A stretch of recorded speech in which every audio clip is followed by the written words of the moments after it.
শীতের দিনে তো আমরা কত পিঠাই না খাই, তাই না? তো আজকের যে পিঠাটা থাকবে এই পিঠার জন্য কোনো প্রকার চালের গুঁড়ার দরকারই হবে না, কোনো প্যারা নাই চিল। 1 কাপ সুজি যদি থাকে ঘরে এই পিঠাটা খুব সহজে বানিয়ে নিতে পারেন। এত সুন্দর মজার পিঠা বানিয়ে নিয়ে পুরো পরিবারকে ফিদা করে দিতে পারেন এবং চমক দিয়ে দিতে পারেন। আর এই পিঠাটা যে কতটা সফট এবং মুখে দেওয়ার সাথে সাথে নাই হয়ে যাবে, দেখেন আমি একটা কেটে দেখিয়ে দিচ্ছি। মুখে দিবেন আর নাই হয়ে যাবে, এতটাই টেস্টি পিঠা।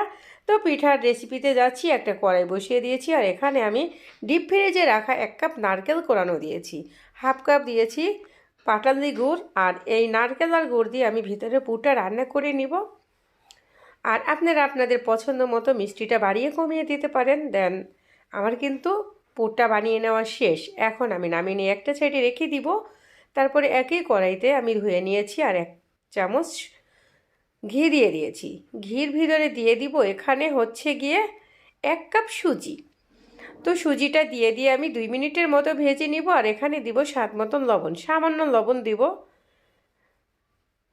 তো লবণটা দিয়েও আমি আবার 1 মিনিটের মতো ভেজে নিব। আর এখানে আমি দিব আগে থেকে জাল করে নেওয়া 2 কাপ দুধ দিব। 1 কাপ সুজির জন্য 2 কাপ দুধেই লাগবে।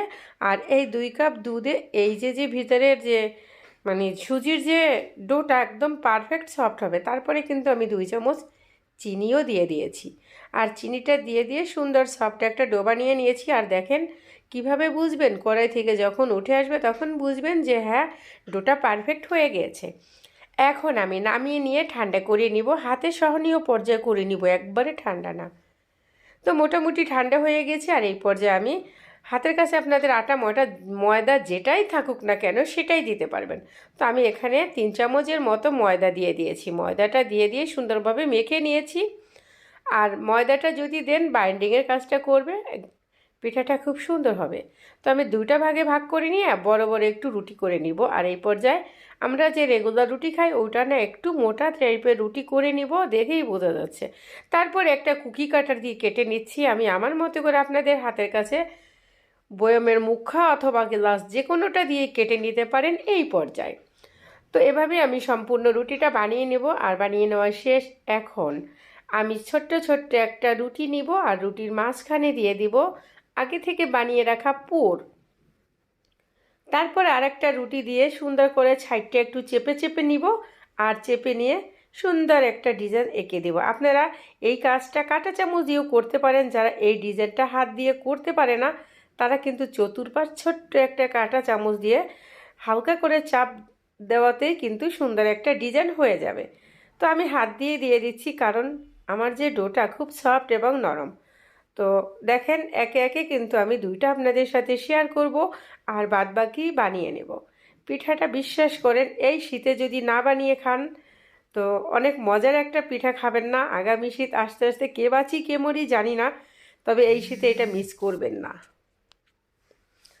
এখন আমি পিঠাটা বানিয়ে নেওয়া কিন্তু শেষ সম্পূর্ণ। তো এখন সরাসরি ভাজার জন্য যাব। আগে থেকে আমি তেল বসিয়ে দিয়েছি। আর তেলটা মোটামুটি গরম হয়ে যাওয়ার পরে আমি পিঠাগুলো ছেড়ে দিব। এপিট ওপিট করে সুন্দর করে একটা সুন্দর কালার আসা পর্যন্ত ভেজে নিব, 2 থেকে 3 মিনিটের মতো। এতে করে পিঠাটা সুন্দর হয়ে যাবে এবং কালারটাও খুব সুন্দর আসবে। তো মোটামুটি কিন্তু আমার ভেজে নেওয়া শেষ একটা ধাপে। তো এটা উঠিয়ে নিব, উঠিয়ে নিয়ে একটা সাইডে রেখে দিব। তো হয়ে গিয়েছে। আমি আরও একটা ধাপে দিয়ে দিচ্ছি। তো দিয়ে একইভাবে 2টাকেই ভেজে নিব। এই পিঠাটা খেয়ে আমার পরিবার বিশ্বাস করেন অনেকটাই খুশি হয়েছে। বিশেষ করে আমার মেয়েটা বলছে, আম্মু অসাধারণ টেস্টি পিঠা, আমি এরকম পিঠা কখনোই খাই নাই। তো পিঠাটা আমার ভেজে নেওয়া শেষ। এখানে আমি 1 লিটার দুধ জাল করে নিয়ে মানে অর্ধেকের কম করে নিয়েছি, অর্ধেকের বেশি এখানে আছে, মানে 3 পর মতো আছে। এতে করে আমি দিয়ে দিয়েছি 1 কাপের মতো গুড়। তারপরে দিয়েছি 1 চামচ এলাচের গুঁড়া। যদি এলাচের গুঁড়াটা না থাকে 2টা এলাচ মুখটা ফাটিয়ে নিয়ে দিয়ে দিতে পারেন। তো দুধটা পরবর্তীতে ফুটে ওঠার পরে আমি পিঠাটা ছেড়ে দিচ্ছি। দুধটা কিন্তু আমি আগে থেকে জাল করে ঘন করে নিয়েছি। তো এখন পিঠাটা দিয়ে 3 থেকে 4 মিনিটের মতো আমি এই পিঠাটা দুধের সাথে রান্না করব। তারপরে আমি নামিয়ে নিয়ে রেখে দেব। তো হয়ে গেছে, আমি চুলাটা কিন্তু অফ করে দিয়েছি। এই যে আমি রেখে দিয়েছি। 2 ঘন্টা পর আপনাদের সাথে শেয়ার করব, কিন্তু এটা খাবো পরের দিন সকালে। তো 2 ঘন্টা পরে দেখেন পিঠাটার কত সুন্দর লুক। এই যে আমি পিঠাটা কিন্তু একটা সার্ভিং ডিশে নিয়ে নিচ্ছি।